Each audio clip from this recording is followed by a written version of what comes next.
God. Ask God. Hey Scott, this is Jeremy. I had a quick question about whenever you're selling a product, let's say the garlic press, and you offer it in multiple colors, how do you talk to the supplier and get them to ship to FBA, and what is the process of setting up your account to do that? Also, pre-bundling.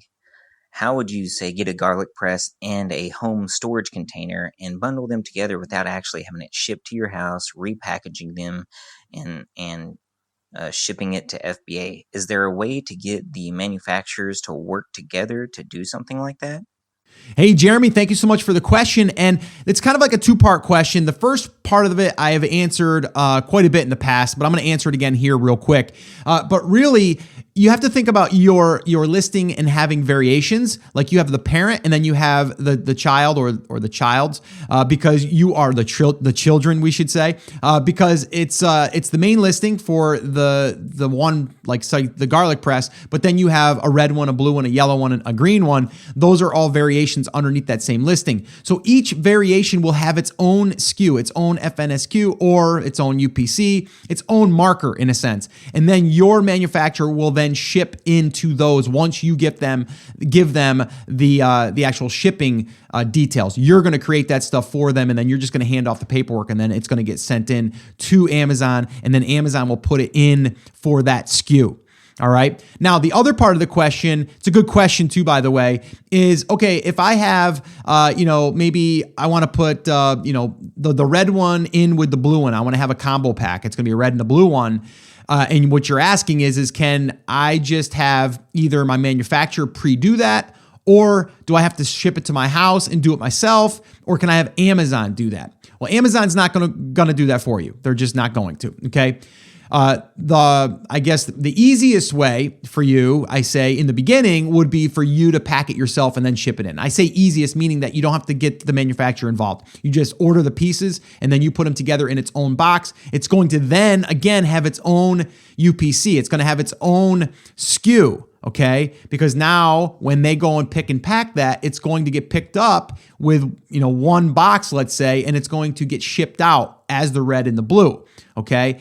And then, so that means, again, if you have a manufacturer that's going to do this, they will then in turn have to do the same thing. So if you can get your manufacturer to do it, if they manufacture both pieces, it's easy, right? All we have to do is say, hey, take the red one, the blue one, put it in one box, and also send me singles of the red and the blue in their own box. Now I have basically 3 SKUs. I have a single one for each one, and then I have maybe a 2-pack, all right? Or maybe a 3-pack, right? So that would be the perfect scenario, is having them do it. The problem with that though too is you got to remember each time that you create a new UPC code for ordering your inventory and stuff, you have to fill more inventory with the same product in a sense, because if you have a red one, that's going to be like, let's say you want to order 500 of the red, you order 500.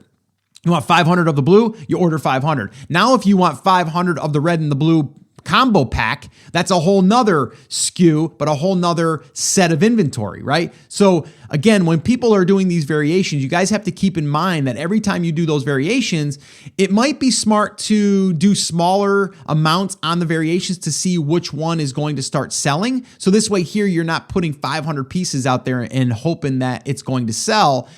So I would do that, and I would definitely make sure that you test that before you go and say, go ahead and package everything up and ship it in. Now, going back to if the manufacturer does not manufacture the second part or the second piece of your bundle, then yes, you can have them work together. I actually know someone right now that has done that, and they've done it successfully. And you can totally do that. Okay. You just have to, again, do a little bit of, communications with your manufacturer, letting them know about the one that's going to be shipping the product to them. They're going to have to wait until they get that, maybe until they can package it, but some will do it and some won't. You got to have that conversation, I think, is the big thing here. You got to have that conversation with your supplier and see if that's something that they will do. Now, if you can't do that, there's another option that you can do is have it sent to a prepping facility, and what they'll do is they can co-pack it. That's what we call co-packing, where they'll take the parts and then they'll put it together in a box. They're going to charge you for it, of course, but if you were going to ship it to your home and have maybe some friends of your kids pack it up. Well, you're going to pay them too. So I think in the beginning, you just have to validate that bundle or the package is going to work. And then if it does, then you can worry about streamlining that process. All right. So I know that was a long-winded answer, but it can get complicated when you're thinking about, well, I'm just going to do a bundle, but not realizing that the bundle is actually its own separate UPC, okay, or its own separate SKU. All right. So just want to kind of clarify that. All right. So hopefully this has helped you. Good luck with that. And let me know if you have any other questions.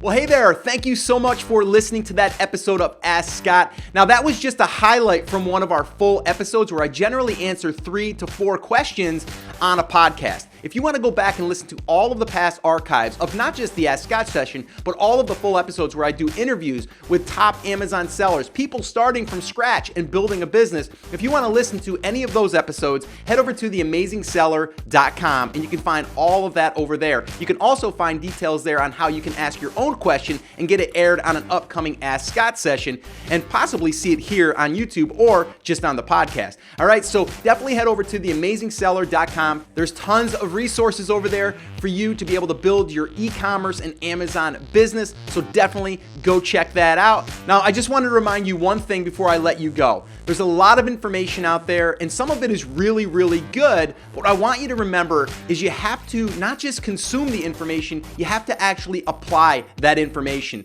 So take this information that you learned here today and apply it to your business. And this way here, you can get results. As my shirt says, I wear it almost daily. Take action. We'll see you guys.